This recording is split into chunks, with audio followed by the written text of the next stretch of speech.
மேற்கு வங்க தேர்தலுக்கு பிறகு பெட்ரோல் டீசல் விலையை ஒன்றிய பாஜக அரசு உயர்த்த முடிவு செய்துள்ளதாக ராகுல் காந்தி தெரிவித்துள்ளார். மக்களவை எதிர்க்கட்சித் தலைவர் ராகுல் காந்தி வெளியிட்டுள்ள சமூக வலைதள பதிவில், தேர்தல் கால நிம்மதி முடிவடைந்ததும் விலைவாசி உயர்வுக்கான வெப்ப அலை வந்து கொண்டிருப்பதாக குறிப்பிட்டுள்ளார். இன்றைய மேற்கு வங்க தேர்தலுக்கு பிறகு பெட்ரோல் டீசல் ஆகியவற்றின் விலையை ஒன்றிய பாஜக அரசு அதிகரிக்கும் என அவர் விமர்சித்துள்ளார்.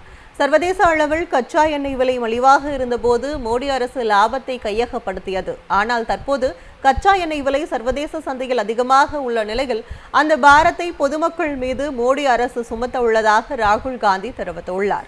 மலிவாக இருக்கும்போது கொள்ளையடித்துவிட்டு விலை உயரும் போது பணவீக்கத்தின் சுமையை மக்கள் மீது ஒன்றிய பாஜக அரசு சுமத்துவதாக ராகுல் காந்தி குற்றம் சாட்டியுள்ளார்.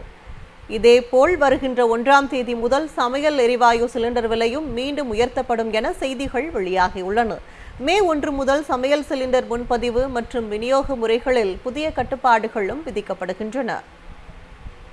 மேற்கு வங்க தேர்தலுக்கு பிறகு பெட்ரோல் டீசல் விலையை ஒன்றிய பாஜக அரசு உயர்த்த முடிவு செய்துள்ளதாக ராகுல் காந்தி தெரிவித்துள்ளார். மக்களவை எதிர்க்கட்சித் தலைவர் ராகுல் காந்தி வெளியிட்டுள்ள சமூக வலைதள பதிவில், தேர்தல் கால நிம்மதி முடிவடைந்ததும் விலைவாசி உயர்வுக்கான வெப்ப அலை வந்து கொண்டிருப்பதாக குறிப்பிட்டுள்ளார். இன்றைய மேற்கு வங்க தேர்தலுக்கு பிறகு பெட்ரோல் டீசல் ஆகியவற்றின் விலையை ஒன்றிய பாஜக அரசு அதிகரிக்கும் என அவர் விமர்சித்துள்ளார். சர்வதேச அளவில் கச்சா எண்ணெய் விலை மலிவாக இருந்தபோது மோடி அரசு லாபத்தை கையகப்படுத்தியது. ஆனால் தற்போது கச்சா எண்ணெய் விலை சர்வதேச சந்தையில் அதிகமாக உள்ள நிலையில் அந்த பாரத்தை பொதுமக்கள் மீது மோடி அரசு சுமத்த உள்ளதாக ராகுல் காந்தி தெரிவித்துள்ளார். மலிவாக இருக்கும்போது கொள்ளையடித்துவிட்டு விலை உயரும் போது பணவீக்கத்தின் சுமையை மக்கள் மீது ஒன்றிய பாஜக அரசு சுமத்துவதாக ராகுல் காந்தி குற்றம் சாட்டியுள்ளார். இதேபோல் வருகின்ற 1ஆம் தேதி முதல் சமையல் எரிவாயு சிலிண்டர் விலையும் மீண்டும் உயர்த்தப்படும் என செய்திகள் வெளியாகியுள்ளன.